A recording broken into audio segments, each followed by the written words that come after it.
ശ്രീഹരയേ നമഃ. ഗോപികാ ജീവനസ്മരണം ഗോവിന്ദ ഗോവിന്ദ. ദശകം 83. പൗണ്ഡ്രകവധഃ വിവിധവധഃ ച. രാമേഥ ഗോകുലഗതേ പ്രമദാ പ്രസക്തേ ഹൂതാനുപേത യമുനാദമനേ മദാന്ധേ സ്വൈരം സമാരമതി സേവകവാദമൂഢോ ദൂതം ന്യയുങ്ക്ത തവ പൗണ്ഡ്രകവാസുദേവഃ. നാരായണോഹം അവതീർണ ഇഹാസ്മി ഭൂമൗ ധത്സേ കില ത്വമപി മാമകലക്ഷണാനി ഉത്സൃജ്യ താനി ശരണം വ്രജമാമിതി ത്വാം ദൂതോ ജഗാദ സകലൈർഹസിതഃ സഭായാം. दूतेऽथ यातवति यादवसैनिकैस्त्वं यातो ददर्शिथ वपुः किल पौण्ड्रकीयं. तापेन वक्षसि कृदाङ्गमनल्पमूल्यश्रीकौस्तुभं मकरकुण्डलपीतचेलं. कालायसं निजसुदर्शनमस्य तोस्य कालानलोत्करकिरेण सुदर्शनेन. शीर्षं च गर्थितममर्दित चास्य सेनां तन्मित्रकाशिबशिरोऽपि चकर्थकाश्यां. जाड्येन बालकगिरापि किलाहमेव श्रीवासुदेव इति रूढमतिश्चिरं सः.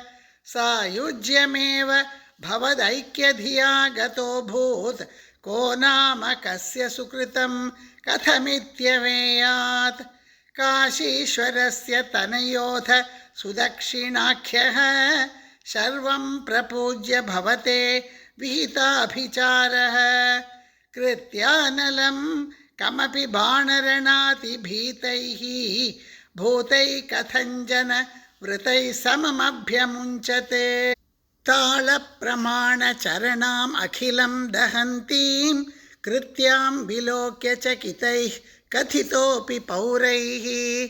द्यूतोत्सवे किमपि नो चलितो विभो त्वं पार्श्वस्थमाशु विससर्जितकालचक्रम्. अभ्यापदत्यमिदधाम्नि भवन्महास्त्रे हाहेति विद्रुतवती खलु घोरकृत्या. रोषात् सुदक्षिणमदक्षिणचेष्टितं तं पुप्लोषचक्रमपि काशीपुरीम् अधाक्षीत्.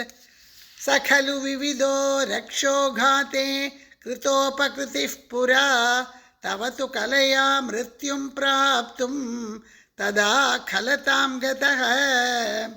नरकसचिवो देशक्लेशं सृजन्नकरान्धिके झटिति हलिना युध्यन्नद्धाः पपात तलाहतः. साम्बं कौरव्यपुत्री हरणनियमितं सान्त्वनार्थी कुरूणां यातस्तद्वाक्यरोषो धृत करिनगरो मोचयामास रामः. ते घात्या पाण्डवेयैः इति यतु पृदनां नामुचस्त्वं तदानीं तं त्वां दुर्बोधलीलं पवनपुरपते तापशान्त्यै निषेवे. सर्वत्र गोविन्दनामसङ्कीर्तनं गोविन्द गोविन्द. श्रीहरये नमः श्रीहरये नमः श्रीहरये नमः.